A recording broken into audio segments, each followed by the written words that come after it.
Welcome back everyone to another Weather at a Glance video. In today's video, we're going to be talking about the potential for a major winter storm that will be named Izzy that will be moving through portions of the Great Plains, United States, down into the southeastern United States, through the Ohio Valley, mid-Atlantic, and up into the northeastern United States. So we have a lot to talk about in today's video, all coming up in just a bit. All right, and on our first slide, we're taking a look at the 2-meter AGL temperature in degrees Fahrenheit on the GFS forecast model, and this is showing you the whole entire North American continent. Now, the reason we are showing you the whole entire North American continent is because for this one reason, and this one reason only. We have the Arctic air masses coming up from the far northern hemisphere, near the Canada area. That is going to be moving down from the far upper northern hemisphere down into the United States, and that is going to be leading to that winter storm that we're seeing. So as you can see, we see that there's very cold temperatures moving down into the Great Plains region, down into the southeastern United States with that low pressure system, and that low pressure system is going to pick up that moisture, but luckily that's not likely going to bring any warm air with it. So here we do see a lot of cold air moving down from the north, and what that is going to be doing is setting up this perfect environment for this winter storm. So we're going to be seeing this winter storm grab a lot of moisture from the Gulf, which we'll be talking about in a little bit, and then that moisture is going to turn into precipitation, and that precipitation is ultimately going to freeze with these upper level, mid-level, and lower level cold temperatures that are going to be in the atmosphere, and that's going to lead to the snowfall situation that we see for much of the entire United States. We see this great setup. If you look here, we have a very widespread area of very cold temperatures. We see those temperatures down near negative 10 degrees Fahrenheit up near the farthest northern areas, and then down in the Missouri we even see temperatures down near 10 degrees Fahrenheit, and that's going to be moving all the way down into the southeastern United States with those 30-degree temperatures, moving into the northeastern United States with those 20 to 10-degree temperatures. We're going to see a lot of that cold action here. So once that moisture evects up into the northeast, we're going to see a lot of that moisture action, and this winter storm is going to have a very nice setup to feed itself and really pack a punch on the area. So this is still far out, but we are very confident. We've been seeing some model confidence here, a lot of model agreement between the GFS, the GDPS, and the European ECMWFS. All those forecast models are agreeing right now, and that is showing a good sign that we are starting to see a little coinciding evidence with the forecast models that this thing is going to do something. So as you can see here, we do have a lot of cold air moving into the United States, and that's going to create the perfect setup for this environment that we need for this winter storm Izzy to move through. All right, and on our next slide, we're taking a look at the 500 millibar height with the GFS forecast model on the continental view again, and the reason we're doing this is to show you where this jet stream is coming from. We're talking about the polar jet stream specifically, and as you can see, this is going to be coming up from the upper Pacific, moving down through the Dakotas, bringing that winter storm with it, and that's going to come all the way down to the southeast United States, as you saw there, kind of creating a trough too, so we might have a little severe weather down into the far Gulf areas just before this winter storm hits. We might see a little bit of severe action, nothing too extreme, but just before that cold air packs a punch, as you can see this trough, we might see a little bit of severe weather action down there, so keep that in mind too. But the main threat we are talking about is that winter storm, that potential winter storm that we've been talking about that could be potentially major. So what that's going to do is, as you can see, the jet stream is going to carry it down through the Dakotas. We see that line, that jet stream coming down, and it's going to come down through Alabama and Mississippi, kind of create a trough right there, and then it's going to bend and come back up through the northeast once this high pressure system up to the north here moves out of the way, and then it can finally freely come back up to the north here, and that's what it's going to do. It's going to want to come up northeast, and that's going to bring all that snowfall to either the coastal regions or back into the Ohio Valley near the Pennsylvania area and up into the New York Great Lakes area. So as you can see, there's a wide variety of options here for this storm to take. It's still a little far out. We could see some change in this. This could potentially still be an Atlantic storm, so it's going to move out into the Atlantic. That could be possible, but what we're really seeing right now is a model trend where it stays over the mid-Atlantic. So while the coastal areas still see some snow, it's mainly showing mid-Atlantic trend and up into the northeast trend for those really heavy snowfall impacts. Now, for this area back here in the Great Plains, you are kind of set in stone as of right now. We have seen in the past, I think, about 10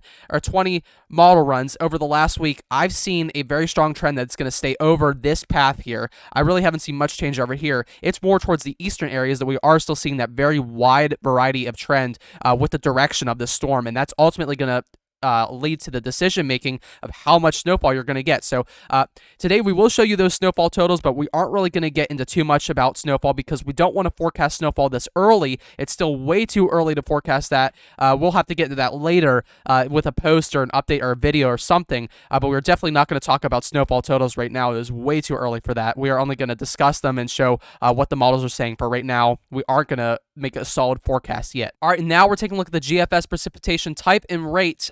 We're now leaving our continental view and we're heading back down into the United States view only because we now want to get a zoom of that storm here. And as you can see, you just saw it leave the United States, but we're going to get back into this here.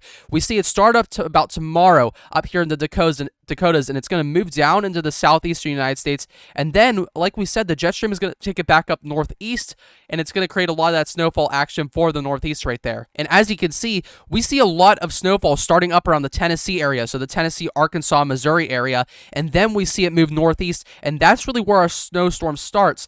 We do see it start way out here, but then it kind of weakens a little bit and really doesn't have too much snowfall down here in the upper Arkansas area once it reaches that Gulf humidity. But then once it reaches that cold air again, it will still have snowfall on it, but it's going to weaken a little bit. And then once it reaches that cold air again, it's going to really strengthen, and all that Gulf humidity is going to help to fuel this thing and make it a monster storm. Again, this is all potential. This is not set in stone yet, but if this does happen, this will make it a monster storm.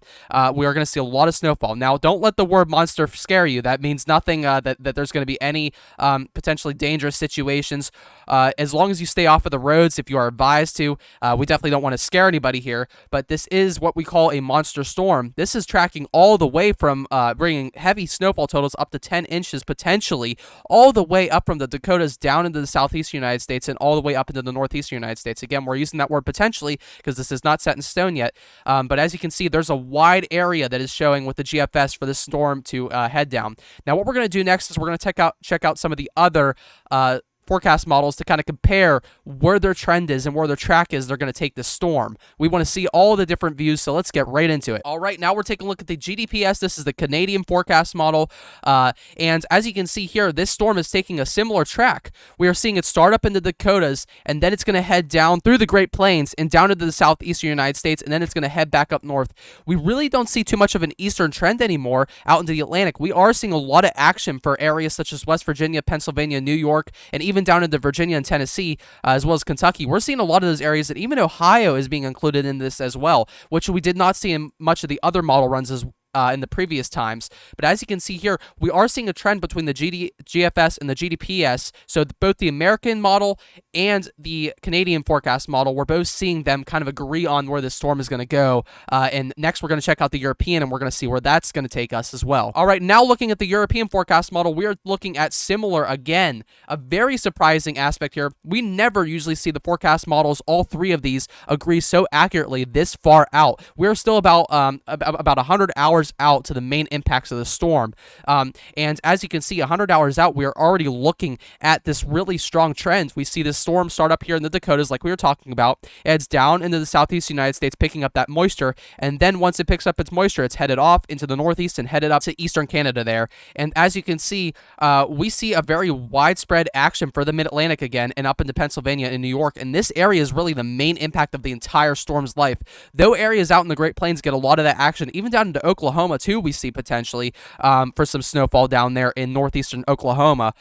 We are mainly talking about the main impacts being in this circle I drew over here, which includes northeastern Tennessee, portions of eastern Kentucky, all of West Virginia, eastern Ohio, northwestern North Carolina, and pretty much all of Virginia, as well as Maryland, Delaware, New Jersey. All of those areas could see some potentially big impacts here. Now, the Delaware area and those coastal areas around New Jersey, we are seeing kind of a cutoff of snowfall already. Again, we're not forecasting snowfall right now. We see kind of that humid layer there along the coast that's going to bring mainly rain. I really am anticipating not too much snowfall for those coastal areas, but more inland. That's where I see that potential. Now, again, this is far out, so we don't know. This could easily be another Atlantic storm again, where this moves out over the Atlantic.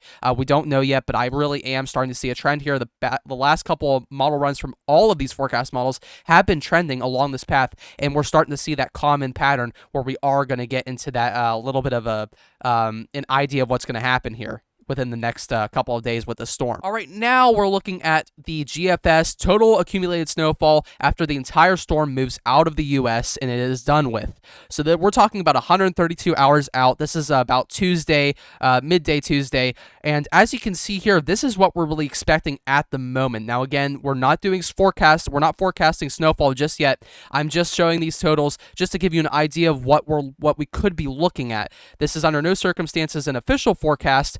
We will try to post one later, whenever just before the storm hits, but we are not going to post any official forecast right now. This is just to give you an idea of what you could potentially see. As you can see, this includes portions of Wisconsin all the way up into Minnesota, and it's just a very widespread storm. And a lot of the Ohio Valley areas are not seeing as much impact, and up in the Great Lakes region as well. So do keep that in mind. But as you can see, we start off here. We see those 1 to 2 inches along the border here through the Dakotas and down into Nebraska, and then we start to see in Nebraska some portions of some potential 6-inch accumulation as well. But the main accumulation of 1 to 2 inches stretches all the way down into the even far south Mississippi, and then through pretty much central Alabama, all the way down to the Birmingham area, through South Carolina, Georgia, North Carolina, and up into Virginia and into the Mid-Atlantic, including all of the northeastern United States. There you can see that's a lot of the accumulation. Then we see that southern dip here, where the storm kind of dips too far south to include these areas in the Great Lakes region.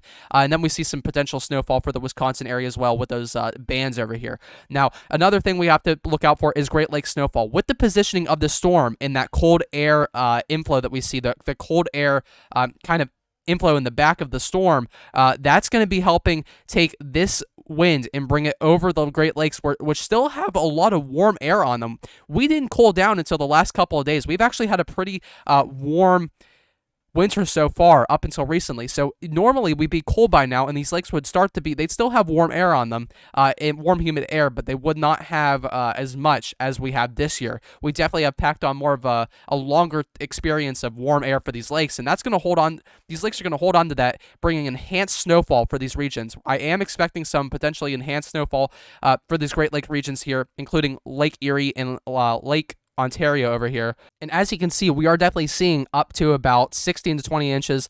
That does seem potentially possible in my view because of the lake effect type situation. But again, this is too far out to kind of analyze anything of that sort, but I do think that could be potentially possible.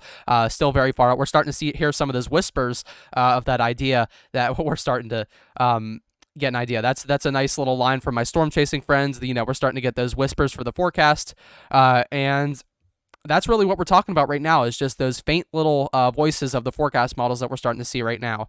Down here into Tennessee, we see these potentials even in the North Carolina of up to 20 inches. I definitely do not think that's possible.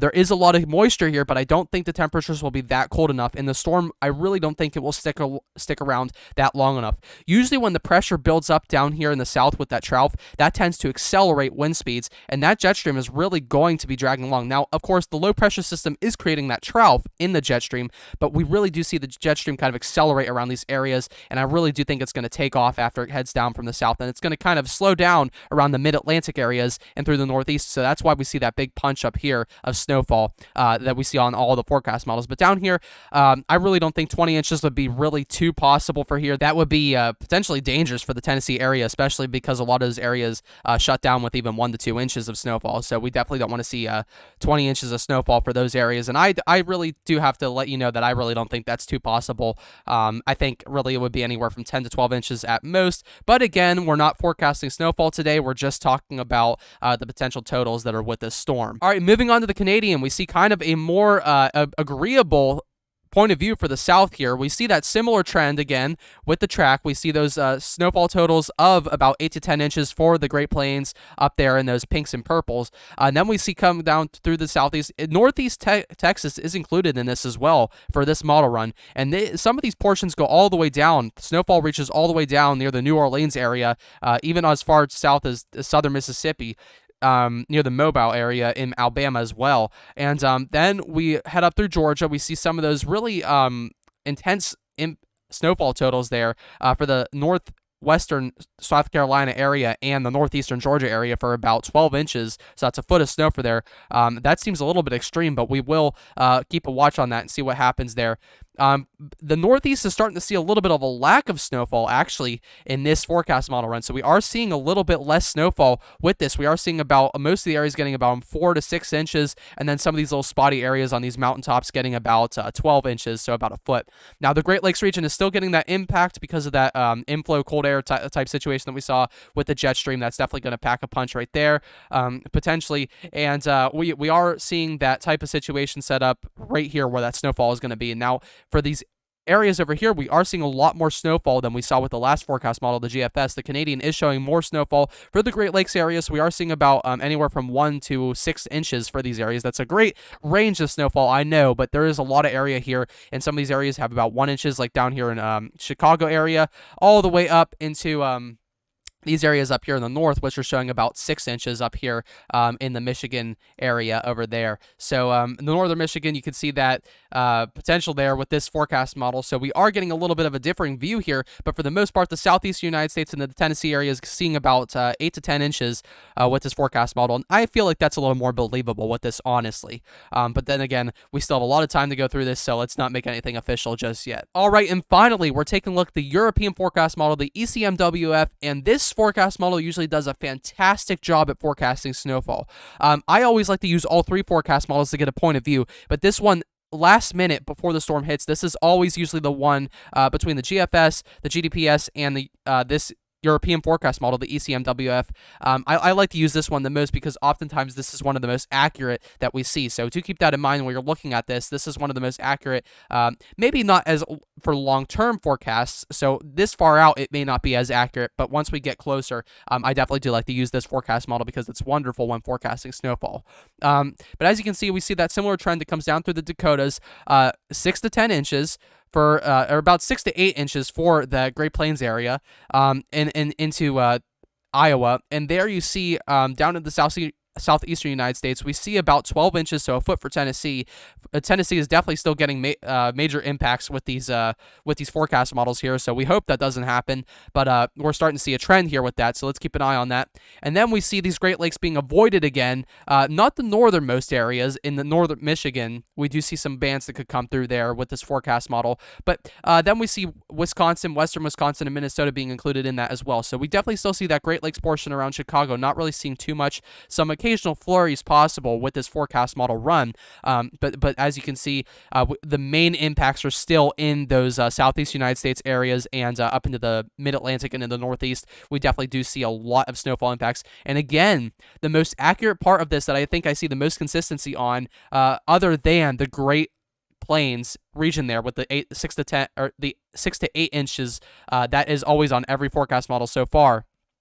For the Great Plains. The next most accurate thing that I've been seeing so far is this Great Lakes region here, and that really is showing, we still see consistency on all 3 forecast models of about 12 to 16 inches, maybe even up to 20 inches up there, so about a foot of snow for the Great Lakes, and I still feel like that's very possible. Again, we're not trying to forecast just yet, but I definitely feel like with all that trend that we've been seeing in the last couple of model runs, I definitely do feel like that is possible for the Great Lakes. So Great Lakes, if you're looking for some lake effect snow along with a winter storm, this is definitely something you want to look out for, because if this track does stay the way that it's showing right now, you will be able to see this if this does actually happen.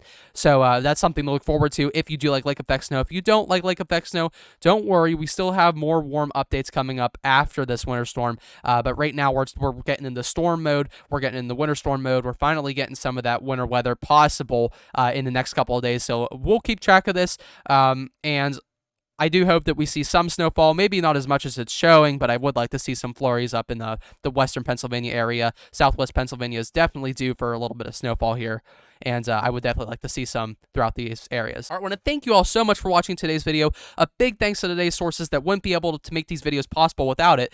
Pivotal Weather, where all the forecast models in today's video came from. I would ask you consider subscribing for more U.S. forecasts free of charge, and I would ask you consider following the Weather at a Glance official Facebook page for more inside information and complimentary personal forecasts when you message me on my Facebook page. Again, I want to thank you all for watching, and I will see you in the next video.